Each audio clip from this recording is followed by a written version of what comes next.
सरकार की तमाम तिकड़म के बावजूद, तमाम तरीके से कोर्ट में दबाव डालने के बावजूद, तमाम वकीलों को धमकाने के बावजूद आज ये ऑर्डर आया। आप समझिए क्या स्थिति है हमारे देश में। कहते हैं ना, बड़े बड़े शहरों में छोटी छोटी बातें हो जाती हैं, इस तरह की चीजें कह रहे हैं। सुप्रीम कोर्ट ने कहा कि ये जो मजदूर हैं, सड़क पे हैं, इनको पानी दे देना चाहिए, इनको आश्रय दे देना चाहिए। कोर्ट ये डिक्टेट कर रहा था ऑर्डर। सॉलिसिटर जनरल ने कहा ना ना ना ना, आप अगर ऐसा आदेश देंगे तो आप तो लोगों को भड़का रहे हैं, ऐसा करने पे तो और लोग सड़क पे आ जाएंगे, कृपया ऐसा आदेश न दीजिए। आप सोचिए, पिछले 2 महीने से हमने दुनिया भर में कोरोना वायरस की तस्वीर देखी है, दुनिया भर में ट्रेजेडीज हुई हैं, दुनिया भर में मौत हुई है, लेकिन आप मुझको बताइए, आपने कहीं दुनिया के किसी देश से फोटो देखा है कि लोग सर के ऊपर सामान उठा के पैदल चल रहे हैं?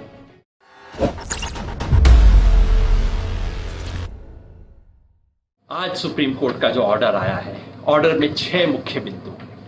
पहला बिंदु कहता है, जो मजदूर जाने वाले हैं उनसे ट्रेन का किराया नहीं लिया जाएगा। जो बात हम पिछले कई दिन से कह रहे हैं, किराया मत लीजिए। और सुप्रीम कोर्ट ने कहा है किराया राज्य सरकार देगी। अब सुप्रीम कोर्ट ने राज्य सरकार पे क्यों जिम्मेवारी डाली, मैं तो समझता नहीं। केंद्र सरकार का काम होना चाहिए, ट्रेन केंद्र सरकार चलाती है और ये सब सरकार के देश के नागरिक हैं। पर चलिए, राज्य सरकार दे, केंद्र सरकार दे, पर कम से कम सरकार दे। मजदूर की जेब से पैसा नहीं जाएगा, ये सुप्रीम कोर्ट ने साफ कहा। दूसरा, जो बात कही जानी चाहिए थी कि जिस राज्य से शुरू हो, शुरुआत में उनको खाना और पानी देने का काम राज्य सरकार का है, और एक बार ट्रेन पे चढ़ गए तो ट्रेन के अंदर उनको खाना और पानी देना दोनों की जिम्मेवारी रेलवे की है। सामान्य सी बात है, सुप्रीम कोर्ट को क्यों कहनी पड़े। और रेल इतने दिन से कह रही है हम तो करेंगे, और हमारे को खबर क्या मिल रही है, लोग टॉयलेट से पानी पी रहे हैं, प्यासे मर रहे हैं, स्टेशन के ऊपर आके झपट के लूट रहे हैं बॉटल्स को, और उस सब के बावजूद भूख और प्यास से लोग मर रहे हैं। ये सब खबर आ रही थी। तो अब सुप्रीम कोर्ट का स्पष्ट ऑर्डर आया है कि ये नहीं होगा। तीसरा, जो माइग्रेंट वर्कर इंतजार कर रहे हैं, क्योंकि आप स्टेशन पहुंच गए, पता लगा 2 दिन बाद ट्रेन चलेगी, आपको किसी ने खबर दे दी, आप भागे भागे वहां पहुंचे, ट्रेन मिली नहीं, लोग इंतजार कर रहे हैं। तो सुप्रीम कोर्ट का तीसरा आदेश है कि जो माइग्रेंट वर्कर इंतजार कर रहे हैं उनको खाना देने की जिम्मेवारी सरकार की होगी, और उनको पूरी सूचना दी जाएगी कि आपकी ट्रेन कब है। ट्रेन 4 दिन बाद जाएगी, 5 दिन बाद जाएगी, परसों जाएगी, आपका नंबर है नहीं है, इतना कंफ्यूजन है। आप दिल्ली के अंदर घूम के देख लीजिए, बैठे रहते हैं लोग लंबे लंबे, सुबह 4 बजे लाइन में लग जाते हैं, रात 8 बजे पता लगता है कि हाँ आपको अभी रुकने की टाइम मिलेगा, ट्रेन कब आएगी अभी कह नहीं सकते आप। तो सुप्रीम कोर्ट ने कहा है कम से कम उनकी देखभाल करना राज्य सरकारों की जिम्मेवारी है। चौथा बड़ा आदेश, जो माइग्रेंट वर्कर सड़कों पे अभी चल रहे हैं और आज भी चल रहे हैं, रोज मैं उसकी पिक्चर ट्वीट करता रहता हूं, बताता रहता हूं, जो भी माइग्रेंट वर्कर सड़क पे चल रहे हैं, चलने को मजबूर हैं, उनकी जिम्मेवारी, उनको तुरंत शेल्टर दिया जाएगा, उनको खाना दिया जाएगा, तमाम फैसिलिटीज दी जाएंगी। एक और बात कोर्ट जोड़ सकता था, पता नहीं क्यों जोड़ा नहीं, कह सकते थे कि उन्हें तत्काल नजदीक के रेलवे स्टेशन तक ले जाया जाएगा या बस स्टैंड तक ले जाएगा जहां से उनको बस या ट्रेन मिल जाएगी। ये काम भी सुप्रीम कोर्ट कर सकता था। छोटी बिंदु है, रह गया होगा, कई बार ऑर्डर के अंदर छोटी चीजें रह जाती हैं। मामला बड़ा है, छोटा नहीं, लेकिन उम्मीद करनी चाहिए कि इम्प्लिसिट है कि आप उनको सड़क पे जब रोक के बैठाएंगे, खाली बैठा के रखेंगे नहीं, उनको स्टेशन तक पहुंचा देंगे। 5वां ऑर्डर है कि सरकार, केंद्र सरकार इसकी पूरी सूचना देगी, कितने मजदूर जाने का इंतजार कर रहे हैं, कितने मजदूर है, कितनों का नंबर आ रहा है, रजिस्ट्रेशन होगा, कैसे होगा, इसकी सारी की जाएगी, वेबसाइट की जाएगी। वेबसाइट इस्तेमाल नहीं करते, लेकिन मैंने देखा अभी माइग्रेंट वर्कर्स हैं, वेबसाइट वगैरह भी जान गए हैं, ढूंढ लेते हैं, ये कुछ सूचना मिलती नहीं है। तो उम्मीद करनी चाहिए इससे हमें पहली बार पता तो लगेगा। अब तक पता भी नहीं है कि कुल मिला के राज्यों में कितने मजदूरों ने रजिस्ट्रेशन करवाया है कि हम पहुंचना चाहते हैं। तो अच्छा आदेश है, इससे सूचना मिलेगी, फायदा होगा। और छवा, जब भी राज्य सरकारें कभी भी रिक्वेस्ट करेंगी कि हमें ट्रेन चाहिए तो रेलवे उनको ट्रेन उपलब्ध करवाएगा। छवा आदेश, जरूरत नहीं होनी चाहिए थी क्योंकि सरकार तो कह रही है भाई हम तो सब काम कर रहे हैं, लेकिन आज सुप्रीम कोर्ट ने कहा नहीं, आप एक्चुअली कर नहीं रहे हो, आप हमारी आंख में धूल झोंक रहे हो। सरकार को सुप्रीम कोर्ट को कहने पे मजबूर होना पड़ा।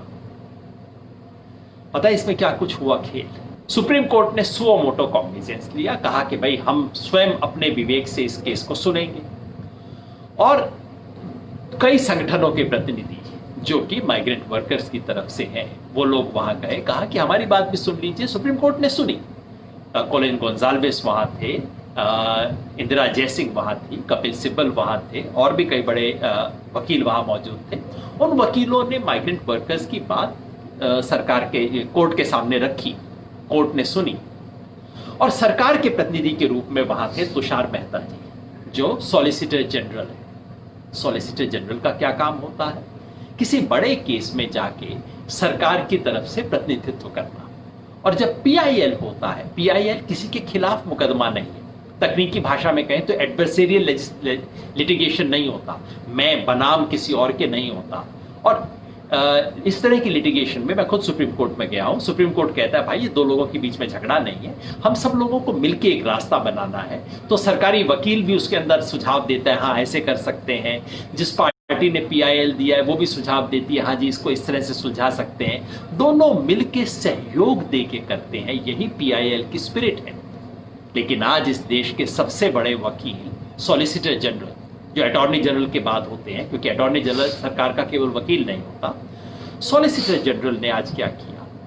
हर इस्तेमाल किया सुप्रीम कोर्ट को इस फैसले से रोकने के लिए। कहा कि ये सब काम तो हमने कर दिया। सुप्रीम कोर्ट ने कहा नहीं, ये एविडेंस कैसे आ रहा है? कहा कि ये तो लोग झूठ बोल रहे हैं। सॉलिसिटर जनरल ने कहा कि झूठ बोला जा रहा है कोर्ट के अंदर। क्या क्या रंग बिरंगे एक्सप्रेशन यूज किए कि साहब ये सोशल मीडिया के ऊपर लोग हैं, पता नहीं कैसी बातें चलाते हैं, ये तो वल्चर्स हैं। वल्चर हम जैसे लोगों के बारे में शायद इशारा कर रहे थे कि ये तो गिद्ध लोग हैं, सिर्फ लोगों की लाशें दिखाना इनका काम है, कोई समस्या है नहीं, सरकार सारी चीजें हैंडल कर रही है। अब बताइए बड़ी चीज के अंदर एक आधी छोटी मोटी गलती तो हो जाती है। पता लगा 40 ट्रेन गलत डेस्टिनेशन पे पहुंच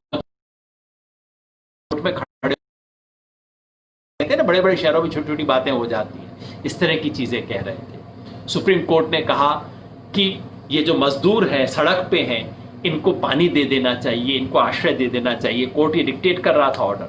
सॉलिसिटर जनरल ने कहा ना ना ना ना, आप अगर ऐसा आदेश देंगे तो आप तो लोगों को भड़का रहे हैं, ऐसा करने पे तो और लोग सड़क पे आ जाएंगे, कृपया ऐसा आदेश न दीजिए। आप सोचिए, सरकार का प्रतिनिधि, और ये जवाब अब तुषार मेहता से नहीं मांगा जाना चाहिए क्योंकि तुषार मेहता वहां केंद्र सरकार के प्रतिनिधि के रूप में बोल रहे थे, इसलिए ये जवाब अब पीयूष गोयल से मांगा जाना चाहिए। ये जवाब नरेंद्र मोदी जी से मांगा जाना चाहिए कि आप ये बुलवा रहे थे कोर्ट में, आप कोर्ट में कहलवा रहे थे कि जो इंसान सड़क पे चल रहा है, किस किस अवस्था में चल रहा है हमने देखा था, उसको पानी नहीं देना चाहिए, उसको आश्रय नहीं देना चाहिए, दे देंगे तो समस्या हो जाएगी। कोर्ट ने कहा कि भाई चीज ठीक नहीं है, जहां ट्रेन की जरूरत हो वो आए, उसका विरोध कर रहे थे सॉलिसिटर जनरल ने। और जिस तरह की चीजें कोर्ट में संभव नहीं है, कल्पना नहीं कर सकते। कपिल सिब्बल वहां थे, नेता के रूप में नहीं, वकील के रूप में खड़े थे। वो कह रहे थे कि इनकी स्थिति बहुत खराब है, और देश का सॉलिसिटर जनरल वकील से पूछ रहा है आप बताइए आपने क्या किया है इनके लिए। वो तो कपिल सिब्बल के पास बहुत अच्छा जवाब था। कपिल सिब्बल ने दनाक से बोल दिया 4 करोड़ रुपए दिए। भाई मेरे जैसे आदमी के पास तो ऐसा पैसा नहीं है, मैं जाके कोर्ट में बोल नहीं सकता। ये जो भाषा बिल्कुल सड़क छाप नेता इस्तेमाल करते हैं, आपको ध्यान होगा मेरे बारे में साहिब सिंह वर्मा जी के सपुत्री कहना चाहिए परवेश जी ने जो कहा था कि योगेंद्र यादव बताएं, ये बुद्धिजीवी बताएं, ये खुद क्या करते हैं। उनको हमने करारा जवाब दे दिया, आपने देखा होगा। हमने उन्हें दिखा दिया कितने हजार लोगों का हम सपोर्ट करते हैं, क्या क्या किया है, अर्थशास्त्रियों ने क्या क्या किया है। उनको बेचारों को बड़ी जरूरत थी, तो हमने फुटेज भी लगा दिया जहां मैं अपने हाथ से लोगों को खाना दे रहा हूं। लेकिन मान लीजिए ना दे रहा होता तो सवाल नहीं पूछ सकते। सुप्रीम कोर्ट में देश का सॉलिसिटर जनरल पूछता है कि आपने क्या किया, वकील से पूछता है कि तुमने क्या किया, नहीं तो चुप हो जाओ। और ये जनरल हैं जिन्होंने आज से सुप्रीम कोर्ट में हलफनामा दिया था कि एक व्यक्ति इस वक्त सड़क चल रहा है देश में। कायदे से तो सुप्रीम कोर्ट को उनसे पूछना चाहिए ना, इनसे बाद में पूछो तुम बताओ तुमने हलफनामा कैसे दिया था। झूठ सुप्रीम कोर्ट से, शायद पूछा नहीं कोर्ट ने उनसे कि ऐसे क्यों बोला था। यानी कि सरकार की तमाम तिकड़म के बावजूद सरकार को जो करना चाहिए था वो तो ये, मिलॉर्ड गलती हो गई, आप बताइए, हम मिलके करेंगे, आप सुझाव दीजिए, हाँ अच्छे सुझाव है, ठीक है हम इसको कर लेते हैं, हम इसको कर देंगे। अभी भी जितने लोग गए हैं उससे 2 गुना लोग कम से कम बाकी हैं जो जाना चाहते हैं।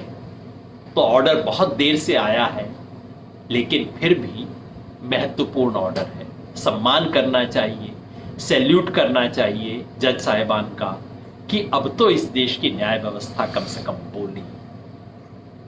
लेकिन मामला खत्म नहीं हुआ है। आप ये मत सोच लीजिए कोर्ट का ऑर्डर आ गया अब सब कुछ ठीक हो जाएगा, नहीं। आपको मैं याद दिला दूं, जब मार्च के महीने में सुप्रीम कोर्ट के सामने वो पिटीशन आई थी जो मैंने कहा आई थी, तब उसके बाद सुप्रीम कोर्ट ने ऑर्डर दिया था। क्या याद है क्या ऑर्डर था? सुप्रीम कोर्ट ने कहा था कि ये लोग जो जिन्हें रिलीफ कैंप में भेजा गया है ये बहुत मानसिक त्रासदी से गुजर रहे होंगे, बहुत मेंटल टॉर्चर हो रहा होगा, इसलिए सरकार हर कैंप के अंदर काउंसलर को भेजे, उनको साइकोलॉजिकली मदद करने के लिए मनोवैज्ञानिकों को भेजे, काउंसलर्स को भेजे ताकि उनकी मदद करें। एक भी जगह नहीं भेजा गया। सुप्रीम कोर्ट का ऑर्डर था, कहीं पालना नहीं हुई, और शायद सुप्रीम कोर्ट ने भी पलट के नहीं पूछा कि भाई क्या हुआ। शायद क्या नहीं पूछा, पूछना चाहिए था ना। सुप्रीम कोर्ट के सामने हलफनामा दे के झूठ बोला सरकार ने 31 मार्च को, एक भी व्यक्ति सड़क पे नहीं है। सुप्रीम कोर्ट के सामने हलफनामा दे के झूठ बोलना अपराध है। सुप्रीम कोर्ट चाहे तो हलफनामा एमएचए की तरफ से दायर किया गया था, मिनिस्ट्री ऑफ होम अफेयर्स की तरफ से। कोर्ट चाहता तो एमएचए के सेक्रेटरी को जेल भेज सकता था इस अपराध में, नहीं हुआ। इसलिए मैं कह रहा हूं आप ये मत मान लीजिए कि कोर्ट ने आदेश दे दिया और कल से सब कुछ ठीक हो जाएगा, नहीं। अब मीडिया की जिम्मेवारी है, अब आपकी और मेरी जिम्मेवारी है। कल सुबह से सुप्रीम कोर्ट के आदेश की जहां जहां अवमानना होती है उसको हाईलाइट कीजिए, देश के सामने लेके आइए, दिखाइए कि क्या सच्चाई है। अगर पालना हो जाती है तो ताली बजा दीजिए, नहीं होती है तो उसको सामने लेके आइए, क्योंकि इस देश की सबसे बड़ी ट्रेजेडी से हम गुजर रहे हैं। मैं आपको याद दिलाना चाहता हूं, पिछले 2 महीने से हमने दुनिया भर में कोरोना वायरस की तस्वीर देखी है, दुनिया भर में ट्रेजेडीज हुई हैं, दुनिया भर में मौत हुई है। लेकिन आप मुझको बताइए, आपने कहीं दुनिया के किसी देश से फोटो देखा है कि लोग सर के ऊपर सामान उठा के पैदल चल रहे हैं? अमेरिका इंग्लैंड की बात नहीं करता मैं, आपने अफ्रीका से ये तस्वीर देखा है, नेपाल से तस्वीर देखा है, सब सहारन अफ्रीका देश, दुनिया के हमसे ज्यादा गरीब देश जो हैं वहां भी ये नहीं हो रहा। इस तरह की भयंकर ट्रेजेडी सिर्फ इंडिया में होती है, और उसके लिए हमें लोगों को अकाउंटेबल बनाना चाहिए।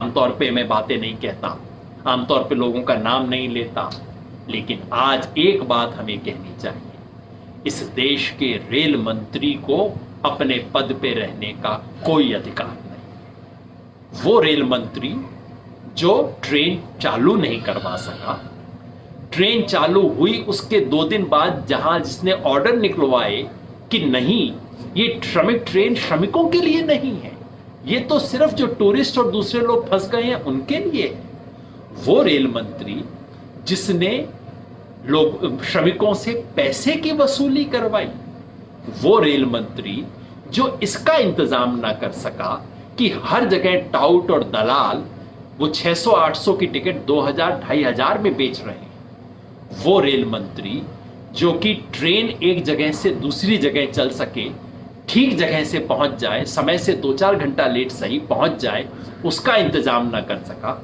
2 दिन के सफर की गाड़ी 9 दिन में पहुंच रही है, गाड़ी जानी थी बिहार, पहुंच रही है बेंगलोर। वो रेल मंत्री जिसके रहते हुए 9 लोग ट्रेन में मर जाते हैं पानी की वजह से, पानी ना मिलने की वजह से, भूख की वजह से, उस रेल मंत्री को इस देश का रेल मंत्री रहने का कोई अधिकार नहीं। इस्तीफा देना चाहिए, सरकार को इस्तीफा मांगना चाहिए। डिसमिस कीजिए या इस्तीफा लीजिए। अगर आपको हमारे वीडियोस पसंद आए तो प्लीज लाइक करें, सब्सक्राइब करें और शेयर करें।